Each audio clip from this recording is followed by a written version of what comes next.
now that we have deployed this application in RunPod, let's go ahead and do a sample inference. We can access this endpoint URL only by providing necessary authentication. And the way that you authenticate, so for example, if this is the server, the client needs to authenticate to access this particular URL, right? And for that, you have to go to settings. And if you scroll down in the settings, you have a section called API key. If this particular section, create a new API key, and you will use this particular API key as an input, as a bearer token to authenticate this serverless application, right? So let's go ahead and copy this particular endpoint, right? And then go to a script. Here I have created a simple Python script which takes in a couple of parameters. Let's go ahead and update this endpoint. Okay, so this is our endpoint, and we have three different values. If you have already watched the data preparation, you know we are going to send in the text, and then this is the voice, and this is the speech, right?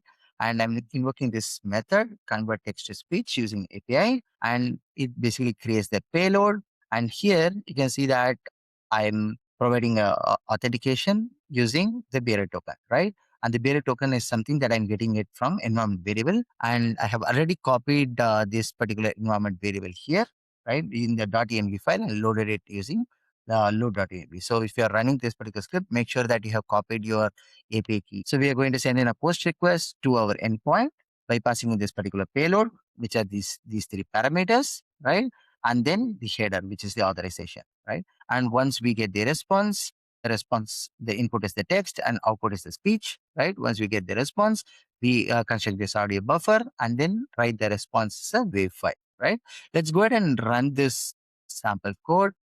Okay, let's do Python and RunPod infrastructure.py. Now let's quickly switch to the endpoint. As we have received a new request, this particular worker moved from idle state to the serving state, and it is running right now.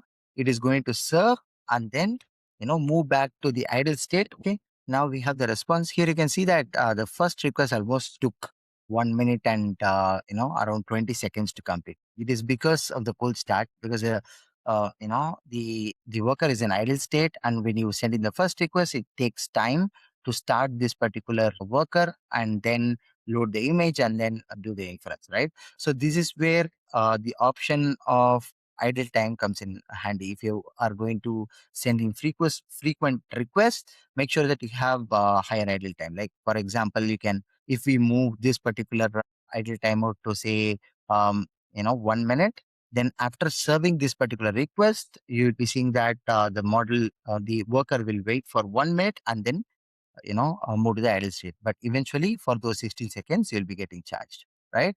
So here we can practically see that the second request was much more faster, right? 29 seconds. Okay, so we have achieved this particular layer right now. So we have multiple workers running in RunPod in a serverless CPU mode, right? Each of it contains this Docker container, which has an API service, and we have the RunPod endpoint. All we have to do is to complete the final step, which is to connect this Gradio interface with the RunPod serverless endpoint, right? To do that, we already have the interface. So let's move to our code segment where we have this Gradio app, right?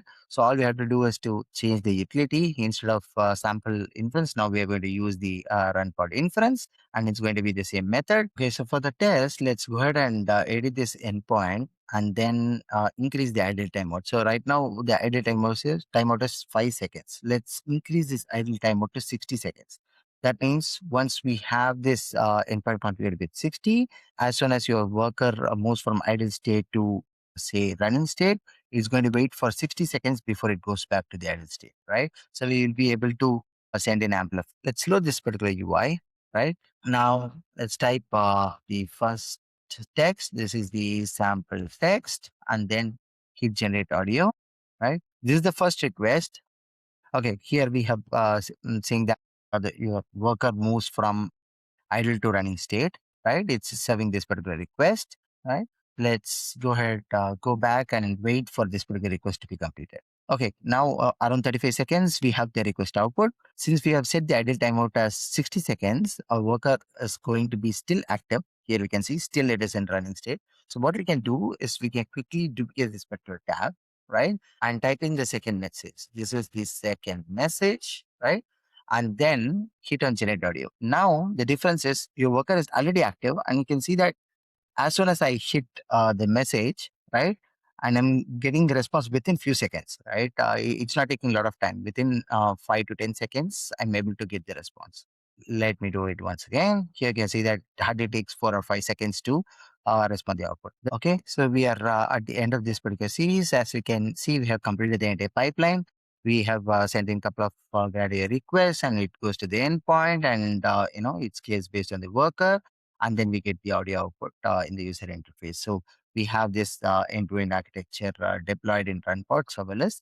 So the key takeaways is that if you want to deploy some applications which is not real time, and for a couple of payloads you're ready to wait, or you are running some say weekend loads, or monthly loads, these are pretty much a very good option.